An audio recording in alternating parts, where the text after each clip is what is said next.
Bonjour tout le monde! Bon matin, ou bonne soirée, dépendamment du temps où est-ce que vous regarderez cette capsule-là. Pour moi, on est le matin.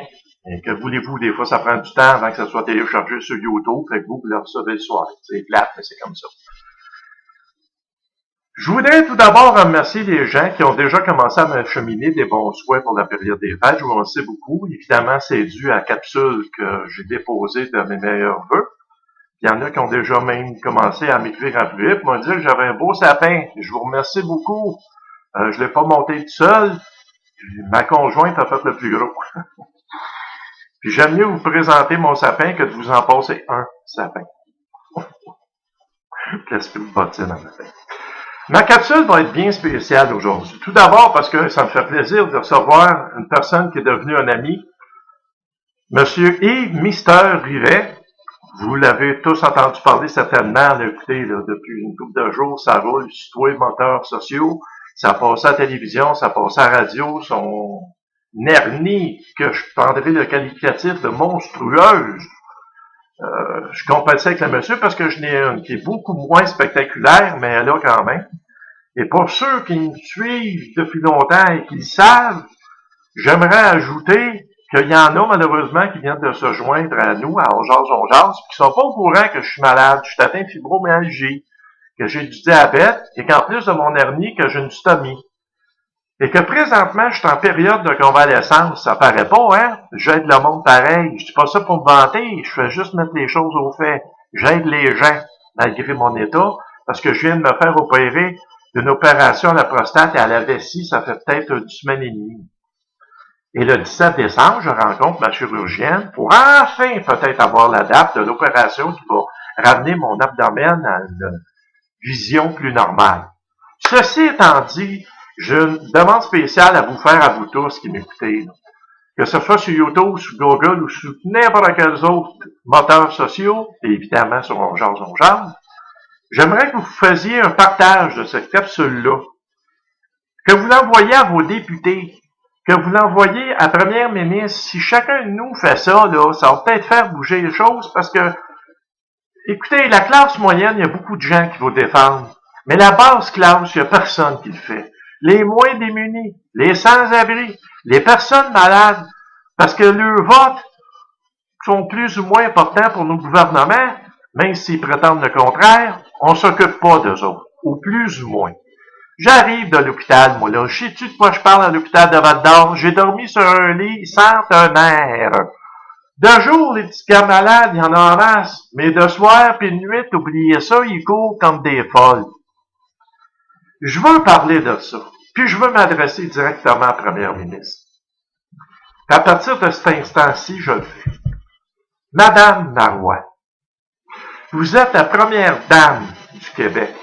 La première femme de l'histoire à être première ministre du Québec. N'aimeriez-vous pas, Madame Marois, être la première à avoir réussi à renverser la vapeur des gouvernements précédents, même ceux du PQ, qui ont mis notre système de santé dans la déchéance la plus totale?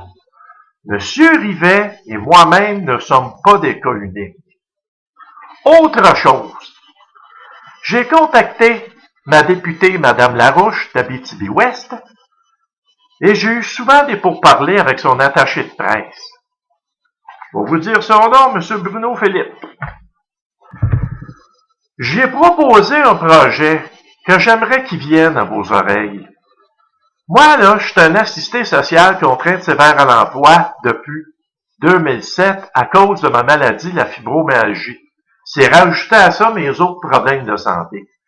Il y en a un paquet de personnes comme moi qui vous aiment, Madame Marois.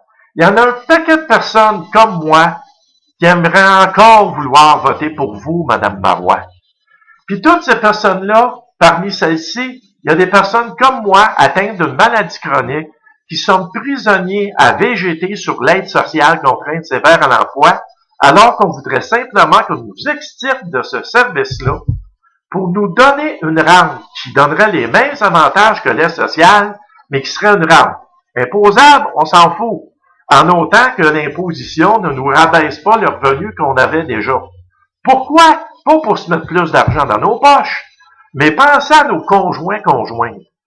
Ma conjointe à moi est obligée de travailler sur un projet de l'aide sociale à 130 par mois, sort de derrière à travailler à 20 heures semaine, pour 130 piastres par mois. Pourquoi? Parce que si elle gagne un salaire plus élevé, les médicaments que j'ai besoin pour ma fibromyalgie, pour mon diabète, ben, ça va être coupé. Donc, comment je vais faire pour me débrouiller?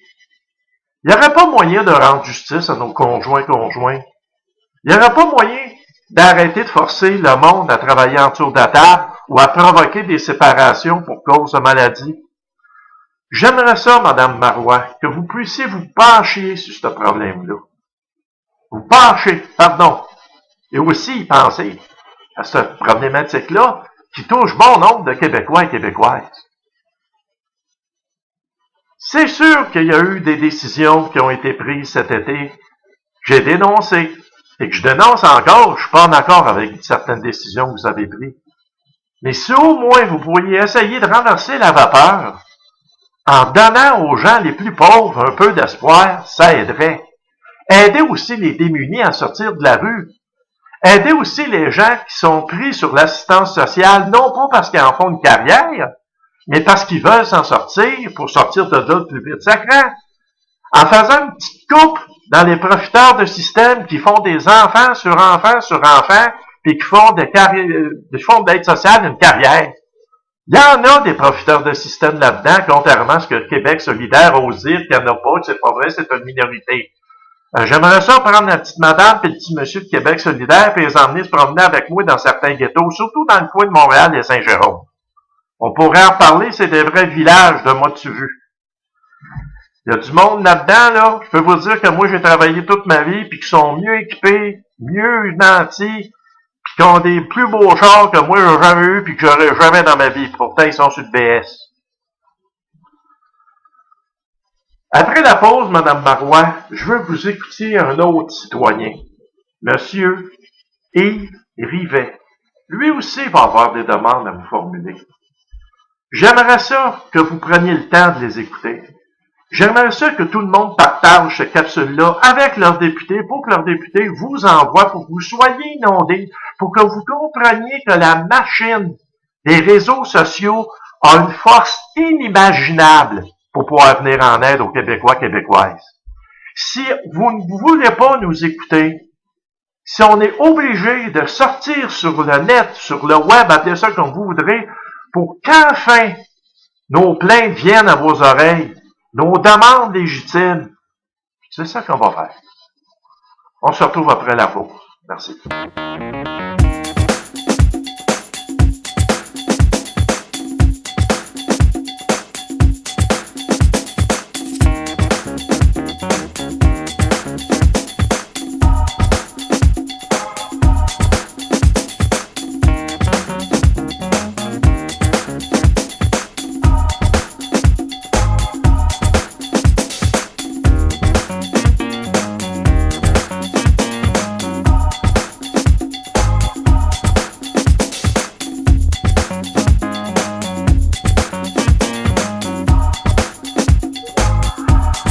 OK tout le monde, ben oui, le sapin a disparu, c'est parce que j'ai eu des problèmes d'éclairage, c'est que j'ai fait.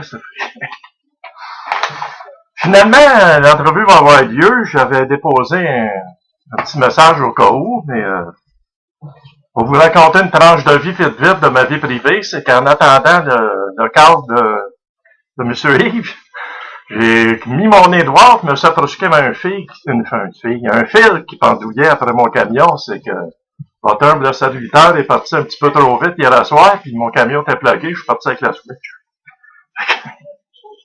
Comme quoi, personne n'est parfait.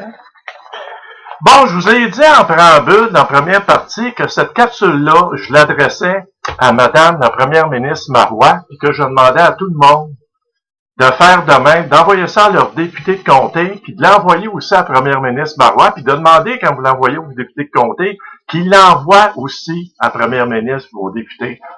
Pas pour faire du mémérin, pas pour me faire de la publicité, pour que nos gouvernements, là, Madame Marois, c'est la première ministre du Québec. Il faudrait qu'elle comprenne là, que les réseaux sociaux, c'est une force qu'il faut qu'elle tienne compte aujourd'hui, et qu'elle peut pas revirer ça d'un verre de la main. Je vous ai parlé d'un projet de loi que j'avais jasé un petit peu. Maintenant, on va parler avec M. Rivet. Mais là, il y a une chose que je veux dire. Il y en a, hier, j'ai perdu patience. Puis je suis un être humain, là, sur on jase. J'ai reçu des tonnes de messages épais, puis lui ici, il en a reçu, là. Mais il y en a deux que j'ai reçus, puis je suis sûr que vous allez l'entendre rire en arrière, là. Écoute ça, mon Yves, parce que je sais que t'es en ligne. Il y a un monsieur qui m'a écrit. Il m'a dit à moi, vous êtes deux gros tatoués sans cœur, qui passez votre temps à vous plaindre pour rien sur tous les réseaux sociaux. Vous devriez laisser votre temps au monde qui en a vraiment besoin. Bon, premièrement, je voudrais dire tout de suite que je suis pas tatoué. Puis quand même, je serais, je verrais pas ce que ça vient faire là-dedans. Je sais pas, là, hein, en tout cas. Puis si vous commencez à juger le monde parce qu'ils ont des tatous, j'ai des petites nouvelles pour vous autres. Enlevez la chemise de 20 beaux artistes préférés, vous allez avoir des belles surprises. Puis il y en a un autre qui m'a écrit à peu près la même affaire que quelqu'un a écrit à Yves. Va t'entraîner, gros niaiseux, puis tu vois, ça va mieux aller. Je veux même pas répondre à ça.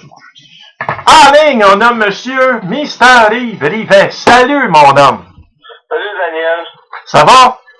Ça va bien. On essaie de survivre, là, avec tout ce qui se passe depuis 3 semaines, là. Ça a fallu furieuse, hein?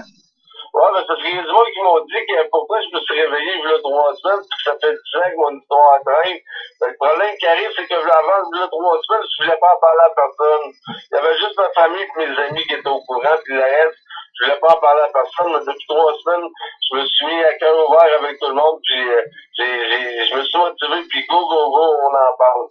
C'est drôle parce que pour le profit des auditeurs qui nous écoutent, Yves, puis moi, ça n'a pas été l'amour fou en premier, là.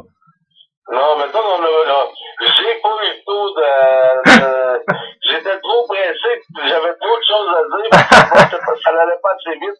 Fait que maintenant, j'ai pas eu le temps, mais on a eu le temps de se rattraper en masse. Ouais, pour le profit des auditeurs, je veux juste expliquer, c'est que moi aussi, j'ai un problème d'avenir. Puis ceux qui ne savent pas, j'avais fait une capsule que j'ai enlevée depuis le temps parce que ça n'avait pas d'allure. C'était rendu à 175 000 clics. Puis le monde continuait à partager, à dire il faut que le gars soit opéré. Le problème, c'est que mes premières opérations, je les ai eues, puis le monde cliquait encore dessus. Fait que j'ai enlevé ça. Et puis j'attends ma deuxième opération. Je vais savoir la date exacte, le 17 décembre, je rencontre ma chirurgienne. Mais Yves m'avait contacté, puis des amis à lui pour que je parle de son cas. Mais il s'en est aperçu en entrevue, ton temps, il dit série. Fait que j'ai pas pu parler de son cas. Fait qu'on a coupé ça là, puis par après, je l'ai recontacté parce que je voyais bien que son cas n'avait pas d'allure, puis je voulais en parler. Parce que comme ça s'est passé finalement, mon Yves. Ouais, c'est en plein comme ça s'est passé, puis je suis bien content de la manière que ça a viré le bord. Ouais, ben écoute, premièrement, je pouvais pas passer à côté de ça, pas pour me faire de la pub, mais tout simplement pour démontrer, encore une fois, Premier ministre Marois, que des cas comme moi, puis des cas comme Yves, là, on n'est pas les seuls. Il y en a un bon nombre d'autres. Là, j'ai reçu plein de courriels. Des personnes qui sont tout seules dans leur coin, puis qui n'ont pas la force de faire, puis qui n'ont pas aussi des outils de faire que ce que Yves puis moi on a fait. Ça, Madame Marois, je veux que vous l'entendiez, ce message-là. Puis là, Yves, là, t'as-tu quelque chose à demander à la première ministre? Fais comme si t'es dans son bureau, t'es devant elle, poliment, mais t'as quelque chose à lui demander. Je te laisse l'antenne. Moi, ce que je trouve pas drôle dans toute cette histoire-là, c'est qu'en 2014, fin 2013, début 2014, on est obligé de passer sur les réseaux sociaux, se mettre à cœur ouvert devant tout le monde, passer à la télévision, montrer nos armées, puis que c'est pas normal la vie qu'on vit parce qu'on se fait juger par tout le monde. J'aimerais ça que la ministre, à quelque part, là, elle se réveille et qu'elle dise, si le monde est obligé d'aller sur les médias sociaux pour faire bouger les affaires, faudrait que je me réveille puis je fasse les bons mots pour ces personnes-là. Mais je sais que ça va passer comme un couteau dans l'eau, là. Le monde, la première ministre, là, elle va mettre ça sur son bureau puis elle va mettre d'autres dossiers par-dessus. Moi, ce que j'aimerais, c'est qu'on soit une priorité pour elle et non un dossier Un dossier qui dort ses tablettes. Un dossier qui dort ses tablettes. Exact. Ouais, c'est sûr. C'est pour ça que je demande aux gens, de prendre cette capsule-là, puis de la partager, mais pas juste la partager sur les réseaux sociaux, je le répète encore, envoyez ça à vos députés, envoyez ça, puis demandez-le qu'ils envoient ça au premier ministre, puis vous aussi, envoyez ça au premier ministre. Il faut qu'on se tienne ensemble, parce que pour une fois, nous autres, les personnes, le petit peuple, on a un maudit bon outil entre les mains, on a des réseaux sociaux, puis ça, là, nos décideurs publics peuvent pas les ignorer. Parce que comme je l'ai dit dans la première partie, Madame Marois, nous autres, là, le petit peuple, les laissés pour compte, on a une voix à cette heure. On n'a plus personne, on n'a même plus besoin de personne pour nous défendre. On a les réseaux sociaux. Qu'est-ce que ça en passe, mon Yves? C'est très intéressant comme ça sur le sujet parce que on n'est pas obligé d'attendre les journalistes pour se faire entendre. Avec Internet aujourd'hui, là, on peut faire tout de la maison. Là. Parce que j'ai compris qu'hier, tu sais, moi j'ai passé à Denis Lévesque, mais j'étais proche, tandis que comme toi, Denis Lévesque, c'est comme c'est pas possible là, de descendre de la salle pour 10 minutes d'entrevue. Là. Non, ça me taille. Ça me taille, désolé. Ouais, mais anyway, il m'aurait fait passer à Val-d'Or, moi. J'aurais passé à un studio d'RNC Média à Val-d'Or. Mais là, là, t'es pas question, c'est parce qu'il m'a filé mon cas à Mario Dumont, puis j'ai eu l'entrevue avec Mario Dumont. Mais ça, moi, écoute, l'important, c'est qu'on parle de des cas comme les nôtres, parce qu'on n'est pas les seuls là-dedans. Ah non, on n'est pas les seuls, c'est sûr. Depuis que j'ai eu mon histoire à jour, j'en ai vu plein d'autres, comme dans mon cas. J'ai même vu une fille hier qui m'a dit que son père en avait une de 50 livres. Tiens. Je dirais qu'elle rentre en communication. J'imagine, c'est 20 livres de plus. Je me traîne plus, je reste couché dans mon lit puis je bouge plus. Tiens, tu diras qu'elle rentre en communication avec moi. On va partir à un club des avenues du Québec. On fera une parade. Ouais, ben oui, les gays, ils ont leur parade. Fait qu'on va partir des parades des avenues, puis toutes les petites madames, les majorettes qui vont être en dessous, à côté de nous autres, ça va être des petites infirmières avec le tambour. Mais des infirmières bien cernées parce qu'ils ont bien de l'ouvrage puis qu'ils fournissent pas. Pas du tout. Puis ceux-là, surtout ceux-là de soir, puis ceux-là de nuit. Travaille des 20 heures en ligne sans arrêt. Ah, ça n'a pas de bon sens. Écoute, là. Faut que quelqu'un se réveille quelque part, parce que ça n'a pas d'allure. Puis comme tu as dit tantôt, elle est obligée de se mettre à moitié tout nu sur les réseaux sociaux pour montrer au monde qu'on a des problèmes. C'est pas normal en 2013. C'est vraiment pas normal. Non, puis je veux qu'on arrête de penser qu'on est là à se plaindre. Le problème, c'est qu'on se plaint pas, on en parle. Si on n'en parle pas, il n'y a pas rien qui bouge. Ouais, la plupart du monde qui veulent pas en entendre parler, c'est du monde qui aime pas être dérangé. Tu sais, dans la petite tranquillité, les moutons, là, tu sais, les gérants de salon qui sont prêts à critiquer et à dénigrer ceux-là qui essayent de faire de quoi. C'est ce genre de personnage-là qu'on se fout tout le temps des insultes. Comme Claude Poirier, qui, s'ils sont pas contents avec quelqu'un, c'est des petits bonhommes. Ben, c'est ça. C'est en plein ça. C'est la même affaire pour on jase. Ceux-là qui sont pas contents, aillent voir ailleurs, c'est tout. Je veux dire, moi, j'essaie de dénoncer des cas. Ça fait depuis l'automne 2007. OK, ma page groupe est nouvelle de cette année. Mais ça fait quand même depuis 2007 que je roule ma bosse sur le web à aider des gens dans l'incognito. Il y a une chose que je voudrais que tu dises au monde. C'est quoi je t'ai demandé en premier à propos de parler de moi puis de parler d'on jase? Tu t'en souviens-tu? Oh, ben là, il s'en est tellement passé d'affaires. Tu te souviens que je t'ai demandé de pas me nommer puis de pas nommer on jase? Oui, tu m'as même demandé de pas me nommer, mais d'une manière ou d'une autre, j'en ai parlé hier à Denis Lévesque, vite fait, je l'ai même plugué ma mère, puis il m'a coupé la parole parce que il y avait d'autres choses à gérer, là. Mais j'ai réussi à dire comme quoi que une parmi tant d'autres qui m'a aidé, que t'as parti quasiment depuis le début de mon histoire pour m'aider.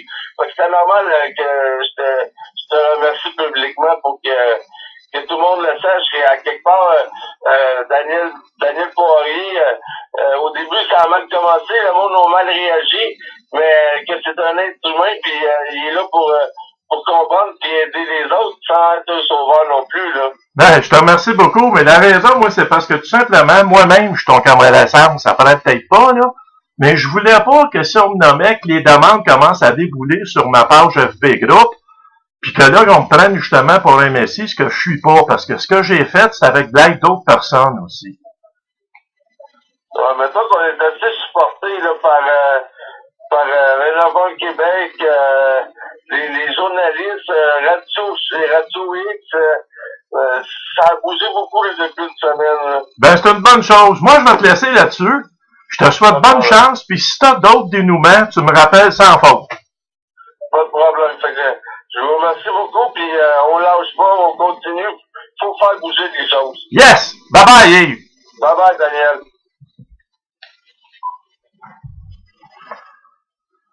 Bon, ben c'est ça. Ça finit la capsule pour aujourd'hui. Je suis bien content d'avoir eu au bout du fil. Ça fait que je vous souhaite encore une fois une bonne fin de journée. Je vous remercie d'être à l'écoute. Puis on se revoit en se disant à la prochaine. En attendant, prenez soin de vous.